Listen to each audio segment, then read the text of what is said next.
You're listening to the Teach Better Talk podcast featuring expert educators eager to share progressive tactics to reach more students.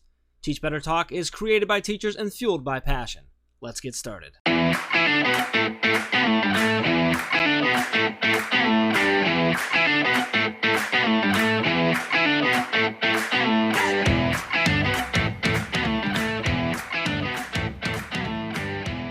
Hey everyone, welcome to episode 212 of Teach Better Talk. My name is Ray Heward, and as always, I am with my giggling friend. No. My giggling co-host. I'm not calling him a friend. He just happens to co-host this show, Jeff Gargis.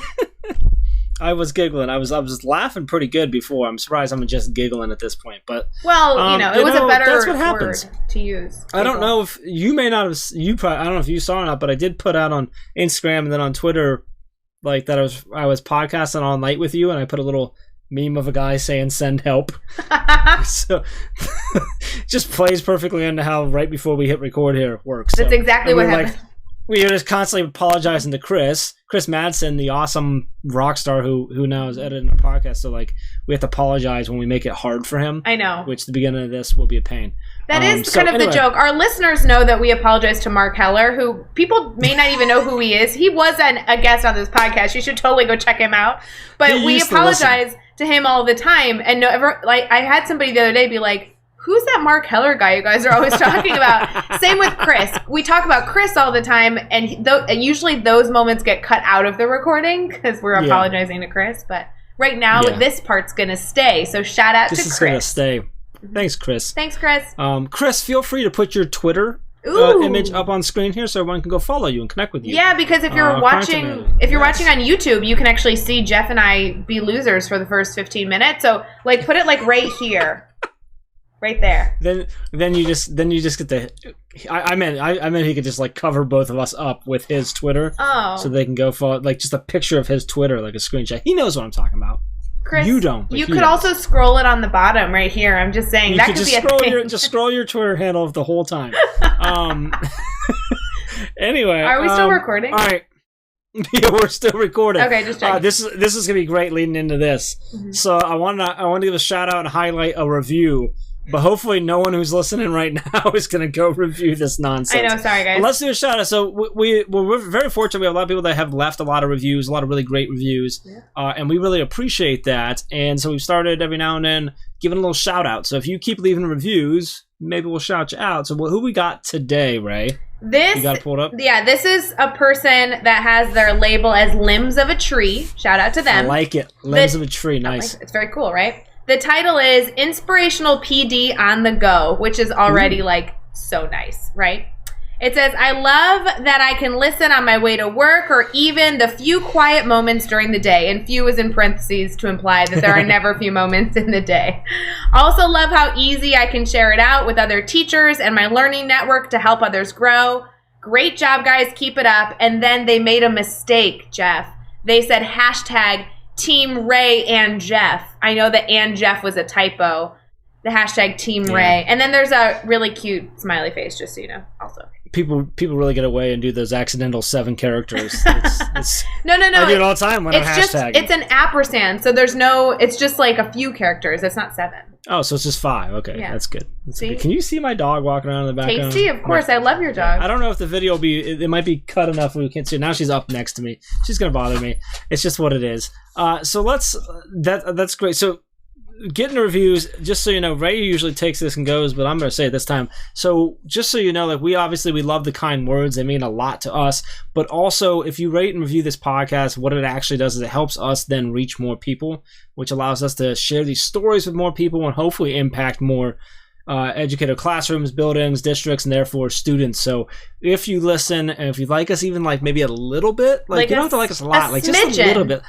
Even if you're actually Team Jeff, which means you must have a lower standard, you can go give us a rating review on whatever podcast platform you listen to. Apple Podcasts is where I go, and then maybe we'll give you a shout out. So it's good stuff. I love it. Let's keep with the awesomeness. Let's talk about our our guest. This was a great episode. So Dr. Courtney Plotts is she's a whole bunch of stuff. So she's a keynote speaker. She's an author. She's a professor. She's also the national. I'm gonna see if I get this right. She's the national chair of the Council for At-Risk Student Education and Professional Standards, and she's also a certified and licensed school psychologist. She just oozes value. Is that, can I say that? You can ooze value. You do like ooze positively a lot. I want to go with ooze value. Like just so many little things. Her book, I think, is a really important focus, and she's got another one coming soon. Just really focused on cultural type things. I don't want to give it away the title. I want her to talk through it. But we also do a giveaway of her book, so you want to listen all the way through the episode. Okay, that's awkward, because I was literally going to be like, guys, don't try and win the book, because I actually think I'm going to go for trying to win this book. So if you guys could get to win, Ray. Why can't I win? It would be fine. If I sent her my address, she would have no idea it was me. It'd be fine. I'm just going to be like... You don't want her to sign it with your name? Just have her sign it to, like, Steve. Oh, you're right. I don't want it signed to Steve. Then you'd have a book on your bookshelf that said, Steve. Never mind. Okay, I hope somebody on Twitter wins it. But could you, like, lend it to me after, friends? That would be very, very nice. Ray, I'll buy you a copy of the book. Oh, anyway, I have that on record. That's recorded. Thank you, friends. Thank you, Twitterverse. Chris, cut that out. No. Cut that. No, rewind. Cut it. Okay. No, seriously, though, the book sounds fantastic. The book she's working on is coming out next. Sounds like it's going to be great, too. Really important stuff. She dropped a lot of knowledge. Really enjoyed talking. She was also just a lot of fun, which is always fun. So... anything you want to add other than the fact that you're trying to win the book? Yeah, I mean, I'm no longer trying to win the book because Jeff's buying me my very own shiny copy. So good luck. If you end up winning the book, we should do a book study. And if you don't win the book, go grab the book and we should just do a book study. So I like that. I feel a book study going on. I think it'll be fun. Stuff. It's a really interesting topic, guys. I hope you enjoyed the podcast episode. All right. With that, let's get an episode 212 with Courtney Plotts. All right, we'll be right back with that episode, but I do want to make sure that you know that you should be listening to all the podcasts, a part of the Teach Better Podcast Network. Yes, Teach Better Talk is a fun one, and we really appreciate that you have subscribed and hopefully rated and reviewed this podcast, but we also have other podcasts that we have the opportunity to highlight over in our podcast network. Head over to teachbetter.com/podcast to see the full list.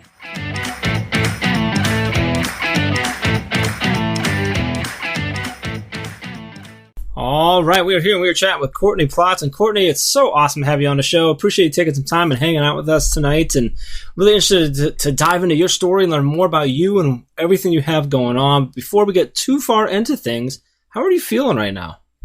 I feel great. I'm super excited to be here. Thanks for having me. Oh, we're going to have a blast. I'm so glad you're here. Before we get started with all the fun stuff, I know that we have some good questions ahead that we want to pick your brain on. But we'd love for you to start just by kind of answering that typical question of like, hey, Courtney, like, what do you do in education? Yeah, so I have an awesome job. I'm the national chair of the Council for At-Risk Student Education and Professional Standards, and I get to travel around, keynote, train. It's a lot of fun, but I also work on creating standards for online spaces. So pretty much, if you could think of the worst online class you've ever had, I create the policy that stops that from happening. That's like that. My job.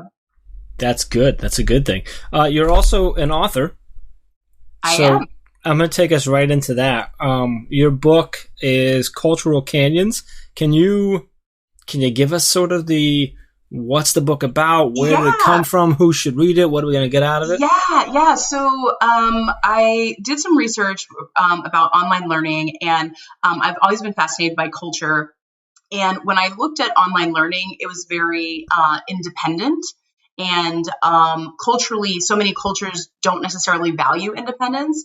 And so they value more of an interdependence. And so I started looking at community psychology, multicultural psychology. And so I built frameworks for people teaching online so that they can bring some of that culture into their classroom, whether it's academic feedback or creating assignments or creating assessment.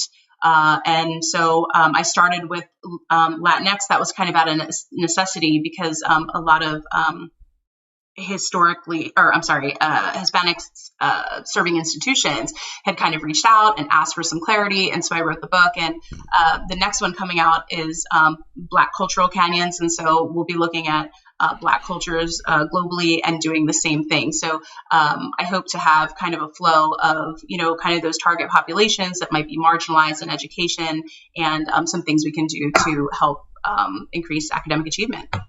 Wow. That's powerful content and area and what you're trying to do there. So that's awesome. So I'll make sure that there's a link in the show notes for everyone to go grab a copy of that. And maybe we'll give one away later. We'll see. Yeah. I want to dive into one of my favorite questions, and that is talking about failure. One of the things that I always say is that I've been fortunate enough to fail a lot because I learned from all of those failures. Can you take us to a time, share a story with us a time that you've had a failure? Can I take us there with you? What happened? How did you overcome it? And then what did you take away from that experience? Yeah. So 2020 is hindsight, right? So and I'm going to speak generally and then more specifically. So when I looked back at kind of my teaching career and as I moved up the ladder, whether it was dean or director or whatever, I was kind of looking at how I looked at failure as a failure. So it was kind of this, when I was failing at something, it was either this competition thing where it's like, well, so-and-so is doing this, how come you can't do it? Or it was, Courtney, you should have known better. Or it was, just whatever those kind of self-doubt things, kind of creep in. And at one point I was just like, no, failure's fine. It's the perseverance that you need to get through the failure that you need to celebrate, not be so hyper-focused on the failure. And so I remember this one time I was working on this project and I was really waiting for it to kind of like launch. I felt like, the people were right, the project was right, and it just didn't take off the way that I wanted it to. And I was so in my own feelings about it. And I was like, taking that personally, like they don't like me or they don't like something I said or something I did, where really it was just a financial thing at the time, on their part. They just didn't have the funding. And 3 years later, it came back around. So, really just not getting hyper focused on the failure, but really building that resilience piece, I think is critical.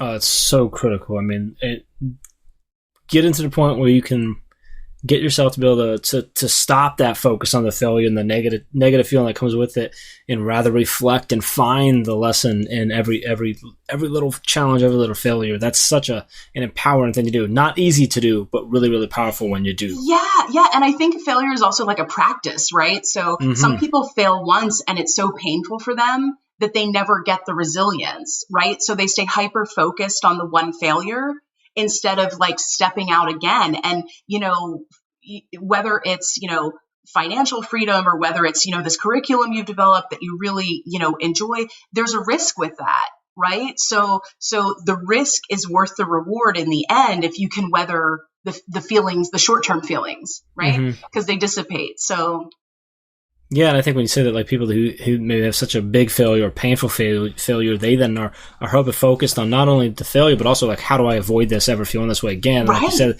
then they never take those risks, so then they never feel it again. So then if they ever do have another failure, it's just as painful as that last one because they haven't built that up yet. It's a really interesting way to look at that. So let's flip it around. Let's talk about a successful moment that you've had. And this can be something big or something small, but tell us what happened, why was it a success for you, and then what did you take away from that experience? Yeah, so when I think about what I, do for a living, I think that I'm just really fortunate to do what I do. And so I kind of see successes everywhere, right? Whether it's meeting a faculty member who's completely isolated because of this strange time in history, or whether it's making a point. Success for me, every time I see a teacher have a light bulb moment, or every time if I'm working in higher ed, I see a faculty or, a dean or director have that aha moment, that's a success to me. A lot of people who kind of look at what I do think like, oh, well, you're a success because you're on podcasts or because you're keynoting somewhere because, this, that, and the other. But if that's where I find my success, that it loses its meaning. right? That's just what people think success is. But for me, it's just that it's the moments that nobody sees. It's that faculty member who comes to you after a event and they're like, thank you so much. That made me love teaching again, or thank you so much that, it made me realize where I was struggling, or thank you so much. I never thought of something like that.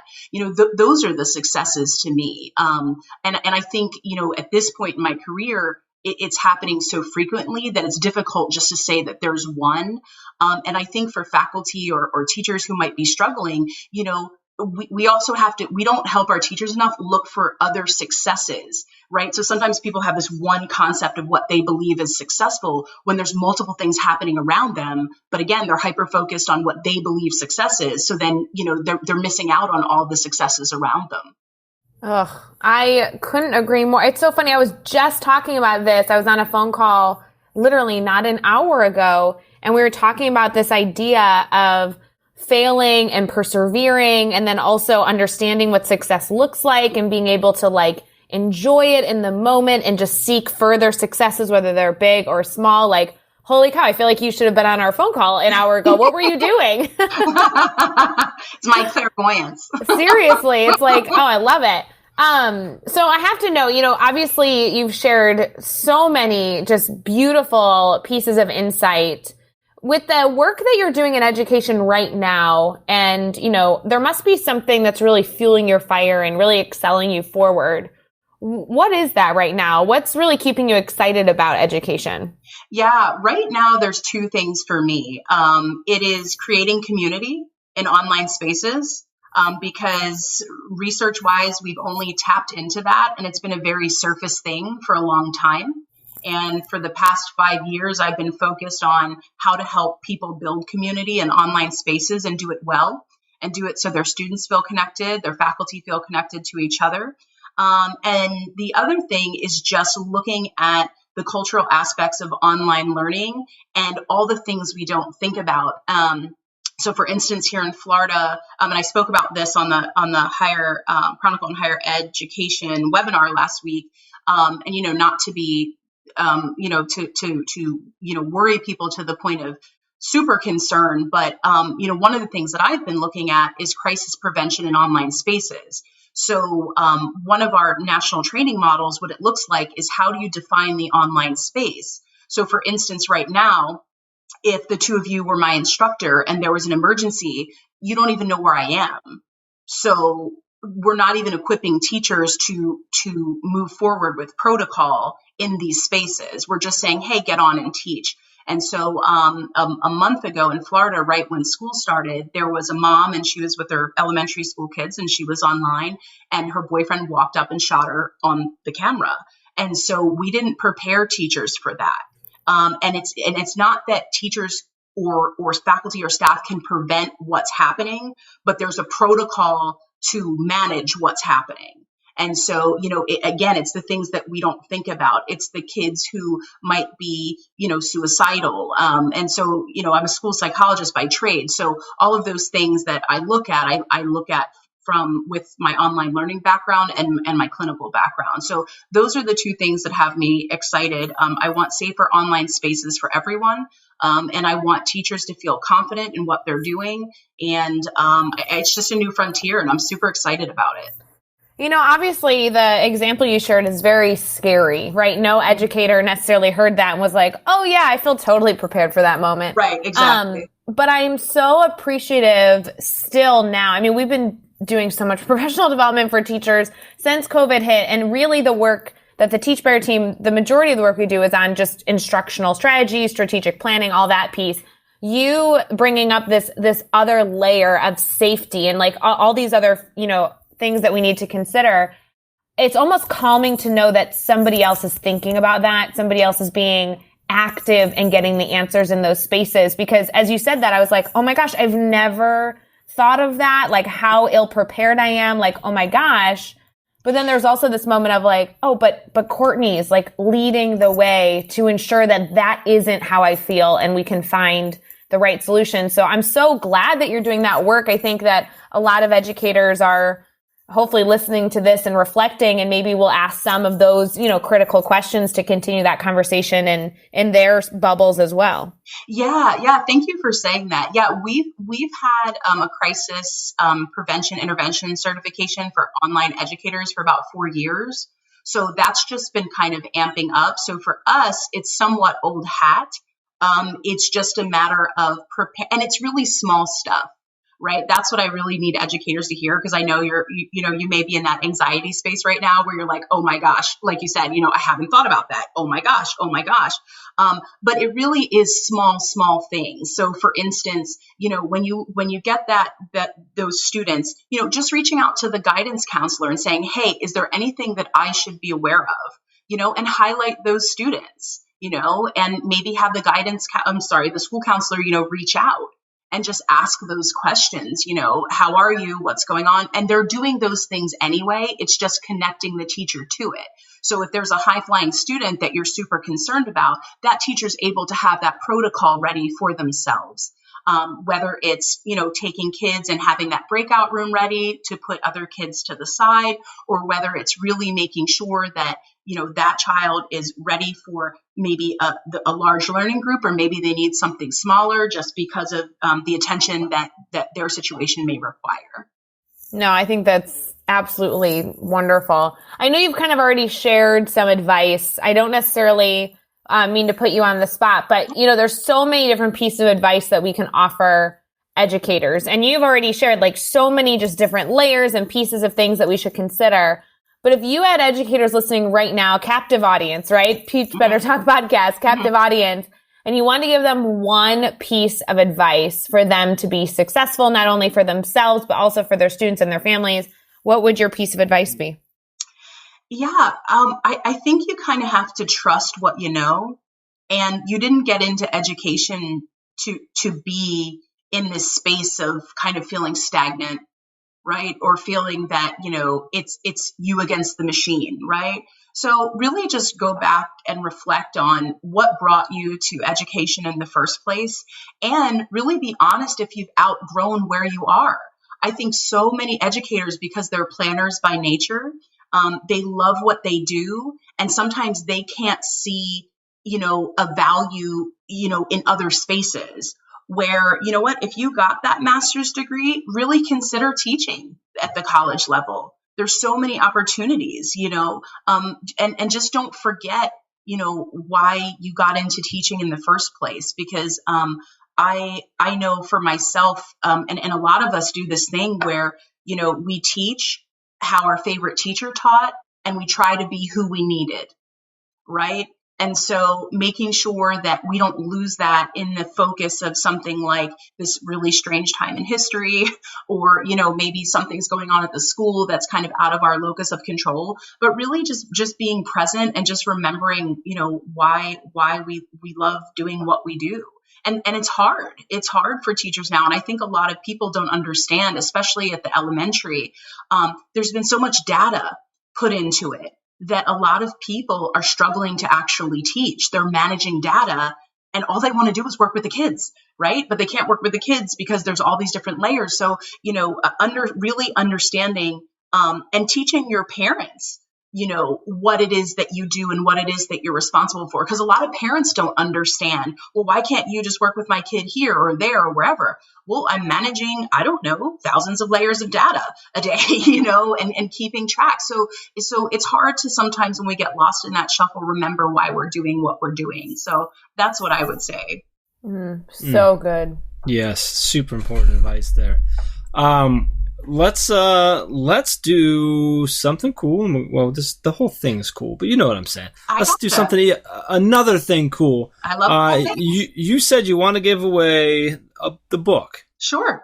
So let's give away a copy of the book. Cool. What we typically do is we ask people to hit us up on Twitter or Instagram. We'll go to Twitter, I think, is where you're most active at. So we'll go to Twitter. And what typically happens, Courtney, is that I give them 16 steps that they have to do, and it's really confusing. So okay, we're going to allow you to do it instead. So make sure you tweet out #TeachBetter, and #TeachBetterTalk and tag us. Okay. And then, Courtney, just give them a simple question that they can tweet back or tweet out for us, and then we'll pick someone to win the book. Oh, so I tell you that now? Yes. Okay. Give me anything. Something simple, though, Something that simple, they can okay. tweet. Not necessarily simple, but tweetable. How about that? Tweetable. Okay. Okay. Let me think. What about, I want best advice for the new teacher. Can we do that? Yes. Best advice for new teacher, because I love to hear teachers' advice from people who are also new and veteran teachers. I like it. Right? I love that. And so I feel like any teacher, any higher ed person, anybody, right. they can. I like that. I like it. All right, that's what we'll do then. So if you want to win a copy of Courtney's book, tweet out for us, and we're looking for the best advice you have for new teachers. I like that. That's a good one. Right. So we'll check that out on Twitter, and someone's going to get a copy of your book. All right. Yes. Let's keep having some fun. We're going to do the next 6 questions. Your goal is to answer each one in 15 seconds or less. Are you ready? I think so. All right, here we go. What is one EdTech tool you cannot live without? Mendeley. Can't live without it. Give us a book you're reading right now. Killers of the Flower Moon by David Grant. It's amazing. Who do we need to follow on Twitter or Instagram today? You can follow me. That would be fun. And also Flower Darby. She's amazing for online stuff. Fabulous. What's a good YouTube channel website for educators? They can go to my website, Courtney Plotts, phd.com. There's some good free resources there. Also, uscseps.org.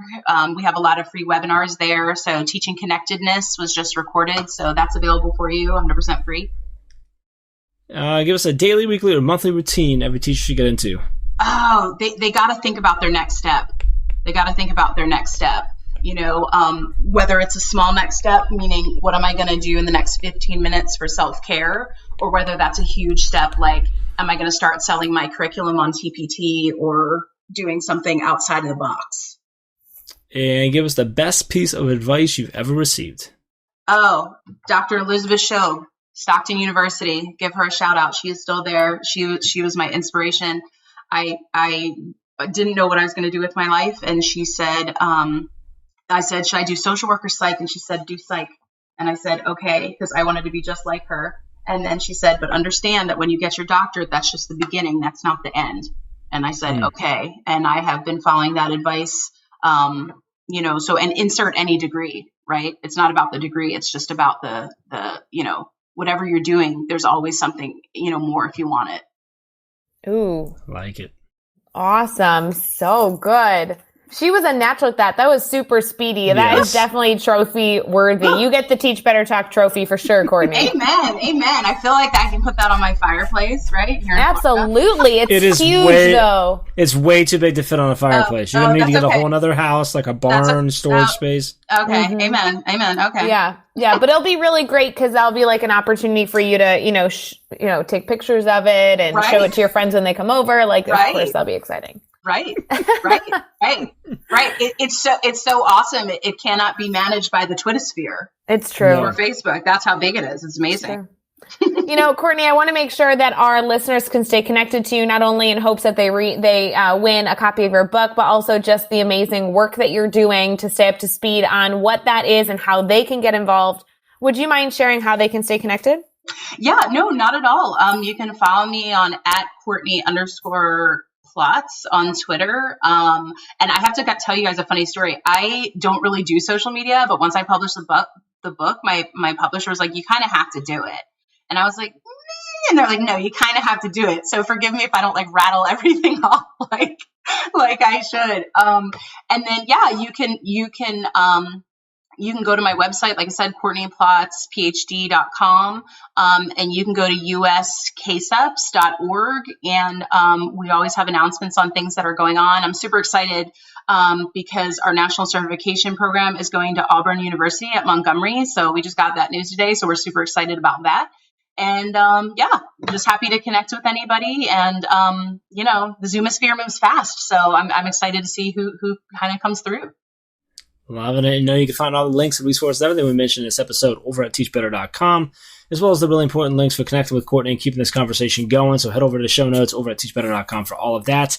Be sure to hit subscribe so you don't miss any upcoming episodes. And if you can give us that rating and review, we'd really appreciate that as well. And let's keep taking this just one step further. Think of just 3 of your colleagues who need to hear these amazing stories and connect with these amazing educators and share this podcast with them. Courtney, this was awesome. So much value in this episode. So excited for people to listen to it and take away value from it. Really appreciate you hanging out with us and just giving us some of your time. Thank you. For sure. Thank you so much for having me. I appreciate your time and always ready to connect. So thank you. Until next time, let's get out there and let's teach better.